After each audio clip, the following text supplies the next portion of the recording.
Often referred to as the most influential band of all time, the Beatles revolutionized the way music is created, distributed, and interpreted.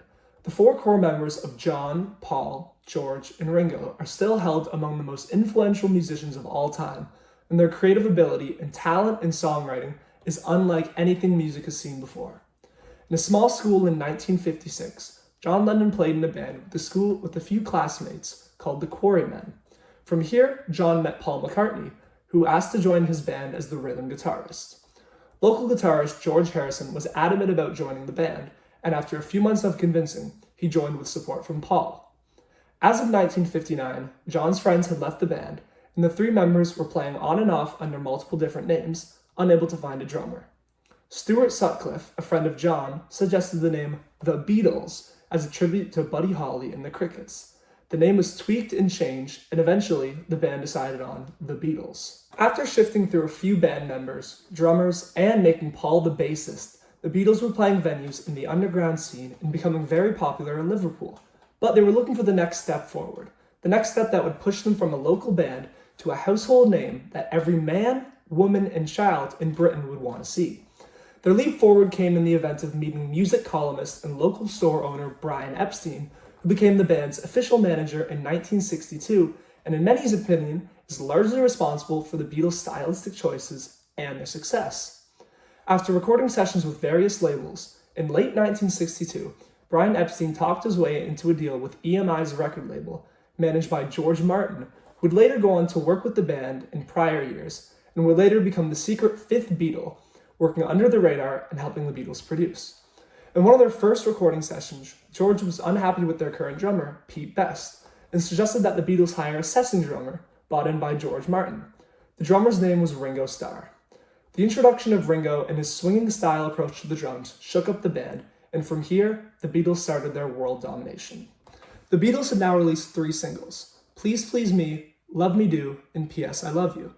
It was now that George Martin understood the Beatles' songwriting talents, and he made the executive decision to clean up the Beatles' stage act, asking the Beatles to straighten their stage presence and refrain from smoking and swearing on stage. Many attribute this moment of George Martin's consciousness to place the Beatles in suits and improve their performances a key moment in their success. But the band was just getting started. From here, they released 10 singles, and every single one went number 1, except for their first single. Because of this commercial success and more touring, fans and critics around the world would later call this new phenomenon Beatlemania, where everyone wanted to be out seeing the Beatles, turning them into national celebrities. Everywhere they went, they were met with screaming fans, and the media could not get enough of these superstars. Beatlemania is one of the most genre and era-defining moments of rock and roll history, and was about to be put on full swing for North American audiences. In 1964, the Beatles went on The Ed Sullivan Show, where an estimated 74 million people watched them play live, a stunning number for the time, equaling to about half of the US population at the time. The Beatles then went on their famous tour of America and occupied the top 4 spots of American Top 40 charts, which is a record that is still unbroken to this day. After this, the Beatles stopped touring in 1966, mainly because their music couldn't be heard anymore due to the sheer amount of screaming fans. This marked the end of their touring era and ended their touring career after playing about 1,400 shows worldwide. From here, the Beatles were back in London, writing songs, and so started their psychedelic era, influenced by drugs like LSD. From this point on, there was no turning back to their old sound, and the Beatles' music and personalities started to change rapidly.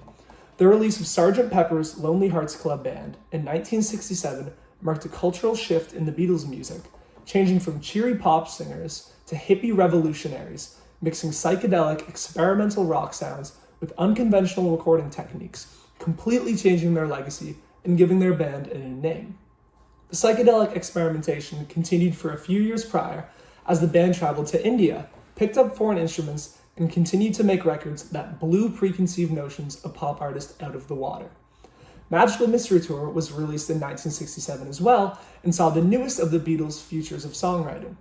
Much of this album is experimental and psychedelic in nature, mixing unique chord progressions and lyrics about walruses, suicide, and psychedelic trips. It's around this time that the Beatles were aware of the uniqueness, and John Lennon's I Am the Walrus was written strictly to confuse university professors, as the Beatles' music was already being studied in university music courses. Late 1967 marked the end of the Beatles' era of psychedelic exploration, but not their era of experimentation. The Beatles released their critically acclaimed White Album in 1968, in which many songs were recorded in single rooms with just a writer and guitar. The White Album saw the Beatles wind down, opening their hearts and embracing the honesty of their songs.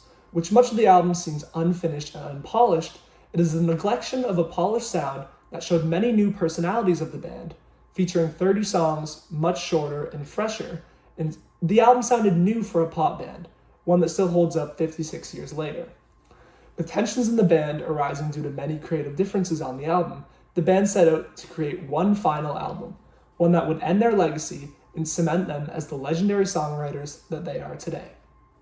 Recording for their final album, Abbey Road, started in July in 1969 as the band regrouped to create one last masterpiece. Recording lasted through April, July, and August and was completed in about 4 short months. As a final experiment, the Beatles wanted to name this album Everest and have the cover photo taken at Mount Everest. But they got lazy and decided to just walk outside to the crosswalk outside of Apple Studios and take the most iconic cover photo of all time, the 4 Beatles crossing the road. The cover album positions the Beatles walking away from the studio, symbolizing their final recording moments. The album is composed into 2 parts, side 1 with full-length songs, and side 2, a medley of shorter songs, coming together to tell a story. The final song on the album, The End, featuring the only drum solo the Beatles ever recorded, has each member taking a guitar solo, and is the final way for the Beatles to say goodbye. In the final seconds of the album, the Beatles reiterate their message and goal of the music they set out to create. And in the end, the love you take is equal to the love you make. The Beatles' story of love, triumph, heartbreak, sorrow, and walruses are some of the most valued in music history, and their legacy still continues to affect a variety of modern musicians.